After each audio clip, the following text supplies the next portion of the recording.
Halo teman-teman semua. Video kali ini saya ingin membagikan sedikit pengalaman tentang bagaimana kita mendapatkan data min, median, dan modus. Jadi kita memanfaatkan aplikasi SPSS dan dibantu dengan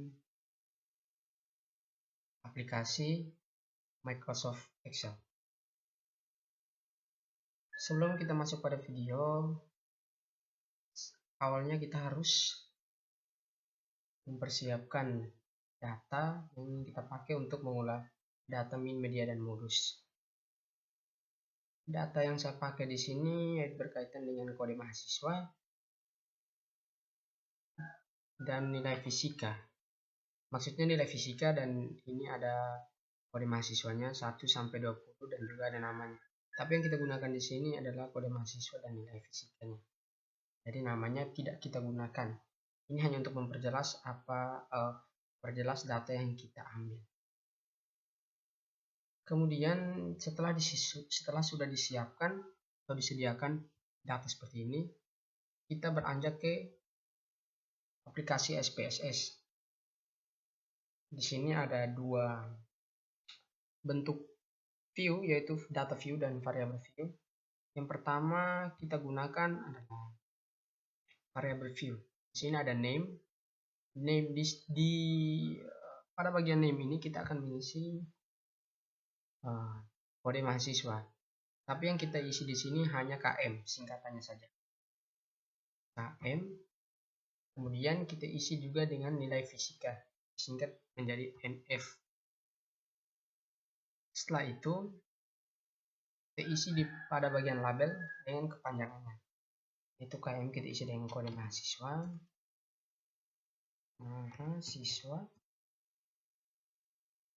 Mahasiswa. Kemudian NF kita isi dengan nilai fisika. Setelah itu kita beranjak ke type. Di bagian type, pada kolom pertamanya itu kita akan isi dengan string. Jadi teman-teman pilih string. Ada beberapa pilihan di sini teman-teman. Kemudian kita pilih string dan OK. Setelah itu kita pilih yang kedua ini, tetap sama ya teman-teman. Numeric, bukan string tapi numeric. Kemudian kita klik OK. Setelah itu kita ke bagian align. Di sini left dan right kita akan ganti dengan center. Ya, center. Kemudian center. Nah, jadi seperti ini ya teman-teman. Setelah kita mengubah dan mengisi beberapa hal di bagian variable view, kemudian kita beranjak ke data view. Ya, tampilan sudah seperti ini. Ada KM dan NF. Setelah tampilannya seperti ini, teman-teman kembali ke Microsoft Excel. Ya, Microsoft Excel. Kemudian kita copy kode mahasiswanya, tapi kode mahasiswanya kan sudah ada di atas, jadi kita hanya copy pada kolom kedua, yaitu dari siswa 1 sampai siswa 2. Ya, seperti ini. Kemudian kita copy dan kita kembali ke aplikasi SPSS. Kemudian kita paste. Ya, munculnya seperti ini. Kemudian kita kembali lagi ke aplikasi Microsoft Excel. Kita copy nilai fisikanya sama seperti yang tadi. Seperti kode mahasiswa.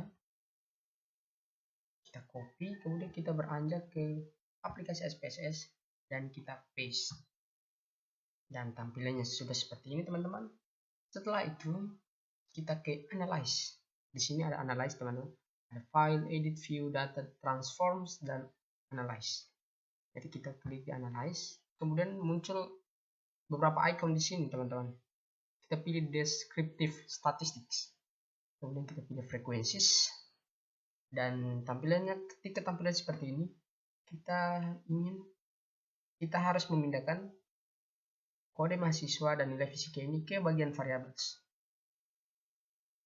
Caranya kita klik di kode mahasiswa, kemudian kita klik lagi di anak panah ini teman-teman. Ya, seperti ini. Kemudian nilai fisikanya juga begitu teman-teman. Ya, setelah itu kita ke bagian kanan atas, statistics. Kemudian kita pilih di central tendency, mean, median, dan modus. Jadi kalau teman-teman tidak bisa mencari ada kata modus di sini ya teman-teman, ini dalam bahasa Inggris ya tampilannya. Jadi ada mean, ya tulisannya sama, median, dan modus itu pakai mode. Setelah itu kita klik continue. Setelah itu kita akan pada penghujung hasilnya teman-teman, kita akan melihat hasilnya, kita klik OK. Dan hasilnya seperti ini teman-teman. Jadi dari data yang tadi kita olah di Microsoft Excel, kemudian kita masukkan ke dalam variabel view. Kita masukkan ke variabel view, kemudian kita kembali lagi ke data view. Setelah itu kita akan mendapatkan hasilnya seperti ini. Jadi di sini ditulis statistics oleh mahasiswa dan nilai fisika, karena di data yang kita masukkan yaitu berkaitan dengan ini. Ada 20 peserta di sini, teman-teman. Kemudian misinya tidak ada. Di sini minnya itu 83,30000. Kemudian medianya 80,0000. Kemudian modusnya itu 80. Kita mendapatkan hasilnya seperti ini teman-teman. Jadi menurut teman-teman apakah ini mudah atau susah? Menurut saya sih mudah ya teman-teman, karena kita tidak terlalu ribet untuk mencari mean, median, modus dengan cara kita cakar. Sekarang dengan adanya aplikasi SPSS kita dipermudah untuk mendapatkan hasil dari mean, median, dan modus. Jadi teman-teman, inilah video dari saya pengalaman membagikan cara kita mendapatkan nilai dari mean, median, dan modus memanfaatkan beberapa aplikasi. Yang pertama Microsoft Excel tentunya untuk mengolah datanya, kemudian SPSS. Kita memanfaatkan dua aplikasi ini bekerja sangat penting dalam pembuatan atau pencarian nilai dari mean, median, dan modus. Sekian video dari saya teman-teman, semoga ini bermanfaat untuk teman-teman. Terima kasih.